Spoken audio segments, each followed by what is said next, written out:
Every great once in a while, in the course of human events, something happens that defies all logic and understanding. Its strength and presence seem to leap beyond the time and space that are a part of our everyday lives. It is a tangible testimony to those moments when we feel that our lives are not always our very own, and although we might remain unconvinced, at the very least, it is a reminder of the possible influence and existence of something beyond our own physical world. As a child, such an event happened to me, and although it was quite meaningful and momentous, it was but a harbinger of another event that did occur in time. As a result of this, some 20 years ago, I wrote a book explaining these events and their effects. Hello, I am Michael. Please know that I come to you with utmost humility, the deepest appreciation, and yet a sense of wonder and awe that these events happened to me. After I wrote the book, I pursued the usual avenues in getting it noticed, or better yet, published. I sent out a relatively small number of letters to literary agents, most of whom graciously declined, with a few expressing personal encouragement. In time, I decided to self-publish. For the first several years, the book lay dormant. Then, about 3 years ago, something interesting started to take place.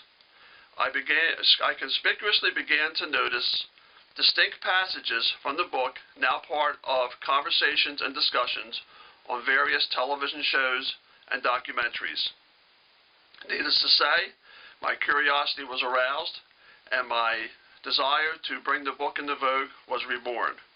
Although they barely scratched the surface of the depth and breadth of the material of the book and its implications, I've put together a few of these clips, each followed by their respective passage from the book. Because some of the passages act as embellishments, there is terminology within them that is not in the clip itself. Understand, I had no previous interest or experience in any of this. I didn't know that the subjects were the object of such great debate and speculation. For the most part, I didn't even know they existed. Inspired by this one event, I simply sat down and I began to write. And now for the clips. The universe is tethered to this wall by invisible extra dimensions. To make matters crazier, M-theory proposes that 6 or 7 of these dimensions, the extra ones we don't sense every day, are tiny and right in front of your nose. At every point of any one of these people walking by, you pick a point. At that point, there will be an incredibly tiny, curled up, either 6 or 7 dimensions that you just don't perceive.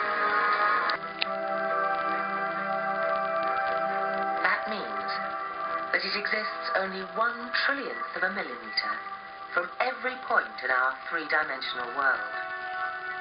It's closer than your clothes to your body, and yet we can't sense it. In this mysterious space, our membrane universe is floating. And I wrote, a world not light years or any degree of distance or space away that can be substantially measured, its environs are literally just beyond the perimeters of our own earthly existence. It lies within our very reach, at the very end of our own arm's length. It remains, oh so not very far away, beginning where our own physical presence ends. Is old. But at the instant of creation, 13.7 billion years ago, we think the universe was whole, coherent, one, with one superforce, glued together by supersymmetry that typified the early universe. And it was written, because the terra firma of the imaged world is of a totally spiritual composite, unlike that of our own earthly existence, which is basically physically composed, we are then presented with an effect that is instinctively unfathomable to most minds. And that is that both time and space, as we know and understand them to be, simply do not exist within the image world. Elements that are categorically unique to that of our own world, utmost foreign to the image world, there is no sense of separativeness among its parts which contribute to the greater of its whole. Thus there exists a sphere of complete and total oneness.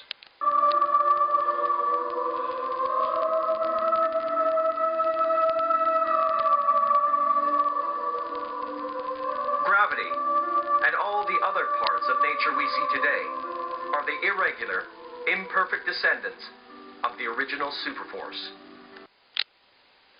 And the book says, "For in that it remains invisible to man in his corporeal state of being, the healing of certain injuries and irregularities of the human body is a prime example of the reversal of time, or the body's returning to the oneness of that of its more perfect self, which exists in the environs of the image world." This next clip is from the movie Angels and Demons. Sharing with the book its basic approach to God as energy, I included it also because of the similar phrasing by which this idea is expressed. Particle? What we call it isn't important. It's what gives all matter mass, the thing without which we could not exist. You're talking about the moment of creation. Once again, turning to the book, and finally, there is that inevitable subject which I personally describe as being that which without would remain nothing. His bones were left behind after a year. At the least, you would have to, how do I say this, tweak the message of the resurrection and tweak it in the direction in which he said Jesus' spirit went up to heaven, but don't think that his body went with him. Don't think it was the whole person that was raised. It was only a part of the person. Part of what Christianity objects to in this idea of a spiritual resurrection only is the idea that we split up the person that God has created. The recreation and the resurrection hope is that God renews the entirety of the person into eternal life. And to only have a spirit go up to heaven is actually something the church has opposed since the 2nd century. But Daryl, it's not the physical bones, is it, that actually goes up? There's still a like material. Paul said, there's a material body and a spiritual body. And when someone asks rhetorically, well, what kind of a body will you be when you're raised? He says, that's foolish. God will give you a body. And I thought most of the theologians, my field is early Christianity, throughout history, have taken that in a more sophisticated way. Not that liver and spleen and lungs went up in the stratosphere, but that essentially the person... But we need to be clear about what the person is. Is the person just a spirit, a disembodied soul that goes up into heaven or that goes into God's presence? Paul seems to think it would take a form appropriate to heavenly life. Well, but it wouldn't be the bones up in But it is a form appropriate to the form that you had previously. If Jesus' glorified body and the appearances is any indication, then there is some type of recognition of who this person is. So it's not a mere light or ether or whatever you want to call it. That, no. It is some type of physical, material element. That's the point. I don't know if it's material. He says there's a material body and a spiritual. I would go with Paul on that and really stick with the spiritual. Well, I am going to insist that it's not a question of you're going with Paul and mine not. It's a question of Paul describing this body taking on various forms. He uses the picture of a seed that becomes a plant. It's the same matter. It's the same matter at the start that you end up with. That you just transformed into hand. So you think people raised will be physical then? Go ahead. And we read, "Of absolute composite in form, the whole of one's being is found and perfectly maintained within the fibers of the image world.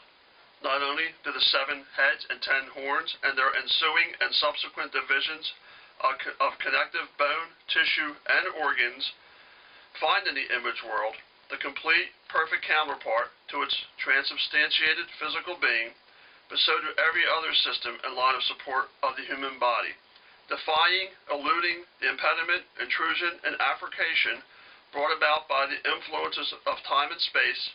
It rests and remains there so much so that any motion, attempt, or notion to suggest the existence of a purely physical, separate sector of compositional unity unto itself in the form of the human body then becomes no more than a deceitful ploy, a circuitous blunder. From depth to breadth, top to bottom, to each varying specificity of quark, with no more sense of difference or separation in innate substance than dough is to bread, is the human body to the substance of the image world." Clothes me. Somehow, there's an understanding that the inner man has to come out, the inner person, the individual inside of bodies of flesh must be released. He must be, as it were, taken out of the prison. Now, that's a different theology. It presumes that Jesus is the Spirit. He's not a true human being. His body is simply a fleshly encasement, which must be stripped away from him. And Judas is the one who does it. And I wrote, in a matter of pure speculation and hypothetical suggestion, based on the alter reality that the whole of the image world was contained within him and subject to his power, could it have been that Jesus' presence maintained just a minuscule veneer of corporeality combined with a dominantly greater degree of the spiritual substance of the image world? Yet, no matter how small the presence of physicality was within him, it was an impediment which, upon being eradicated by his death on the cross, rendered a change in the environs of the image world, whereby they could no longer be affected by the iniquities of man? And could it be possible that he maintained the greatest amount of the spiritual substance in his own hands and feet? Contrary to what one might think, the book does not in any way promote Christianity or even religion itself as they are understood by modern man. In fact, believers of all faiths and non-believers alike both agree and disagree with varying aspects of the book, thereby creating a formidable paradox of thought and opinion. Given the nature of what you have seen and heard thus far, the subject of this next clip might seem foreign and irrelevant. However, nothing at all could be further from the truth. Cultures from different continents, people who had no contact with one another, yet all of them have stories describing the same mythical animal. Could it be these stories were more than myth? What if we discovered that... And here in the book, again, it says, a creature whose creation is not of modern event, one aspect of interest, and one whose cause I feel I will later evince, is that most determinations of the usage of the dragon were made throughout times when there was no technology to provide any form of communication between people and places. It is more than likely that the use of the dragon, whether as an avowed myth or one of actual existence, was accomplished with little or no knowledge of a similar effort being executed elsewhere. The years have quickly passed since I first took pen to paper. I have accomplished as much as I possibly could on my own. If you agree that this small, unassuming book has its rightful place and can help in any way possible bring it into the light of public awareness, then the only thing left for me to say is please. Please contact me at book4all, that's book, F-O-R-all, @AOL.com. Thank you.